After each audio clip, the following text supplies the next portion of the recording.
ചെയ്യുന്നുണ്ട്, ആൾക്ക് നടക്കാൻ പറ്റുന്നുണ്ട്. അത് തന്നെ വലിയൊരു മിറാക്കിളാണ്. That is only by God's grace. അപ്പോൾ ഞങ്ങൾ ചെന്നപ്പോൾ അവിടെ ഇല്ല, ബെഡിലില്ലായിരുന്നു. അപ്പോൾ വാഷ്റൂമിലാണെന്ന് പറഞ്ഞപ്പോൾ ഞങ്ങളിങ്ങനെ വെയിറ്റ് ചെയ്തിരുന്നു.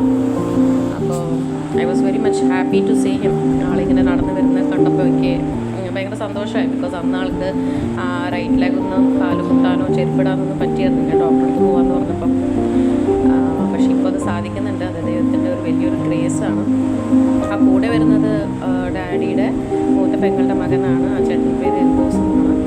അപ്പോൾ ആളിന്ന് വന്നപ്പോൾ ആൾ ചാച്ചനായിട്ട് കുറച്ച് നേരം ടൈം സ്പെൻഡ് ചെയ്യാൻ വെച്ചിട്ട് വന്നതാണ്. അങ്ങനെ വന്ന് ആളിരുന്നു.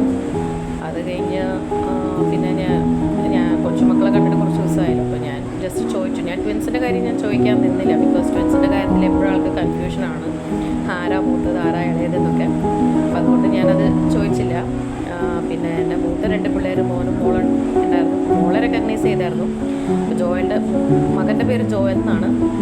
അപ്പോൾ അവൻ്റെ കാര്യം ചോദിച്ചപ്പോൾ അത് ജോയലല്ലേ എന്ന് പറഞ്ഞ് കാണിക്കുന്നുണ്ടെങ്കിൽ ശരിക്കും ആൾക്കൊരു ക്ലാരിറ്റി ഉണ്ടായില്ല ഇതിൽ ആരാണെന്നുള്ള രീതിയിൽ ചോദിക്കായിരുന്നു. അപ്പോൾ പിന്നെ ജോയൽ മോൻ മുന്നോട്ട് വന്നിട്ട് പറഞ്ഞു ഞാൻ തന്നെയാണ് എന്നൊക്കെ പറഞ്ഞ് ഷേക്കനൊക്കെ കൊടുത്ത് അങ്ങനെ ഇപ്പോൾ ഞാൻ ചെന്നപ്പോൾ ആൾക്ക് കുഴപ്പമൊന്നുമില്ല. പക്ഷേ സ്വതവേ ഇപ്പോൾ സ്ട്രോക്ക് വന്ന ആളെ സംബന്ധിച്ചിട്ട് ലൈക്ക് ഓർമ്മ പോവുക ഈ ഒരു കണ്ടീഷനിലാണ്. അപ്പോൾ എത്ര പേർക്ക് ഇതിൻ്റെ ഒരു ആഫ്റ്റർ എഫക്റ്റ് അതിൻ്റെ കുറിച്ച് അറിയാമെന്നറിയില്ല.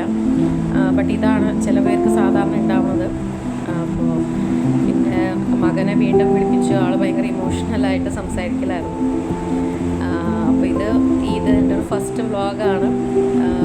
ഒരു ഹോസ്പിറ്റൽ എക്സ്പീരിയൻസും ഒരു സ്ട്രോക്കും അറ്റാക്കും വന്ന പേഷ്യൻറ്റിൻ്റെ ഒരു ആഫ്റ്റർ എഫക്റ്റും കാര്യങ്ങൾ എന്തൊക്കെയാണെന്നുള്ളത് എൻ്റെ ഒരു പേഴ്സണൽ എക്സ്പീരിയൻസ് ഞാൻ ഷെയർ ചെയ്യാൻ വേണ്ടിയിട്ട് പോസ്റ്റ് ചെയ്യാൻ വെച്ച ഒരു വീഡിയോ ആണ്.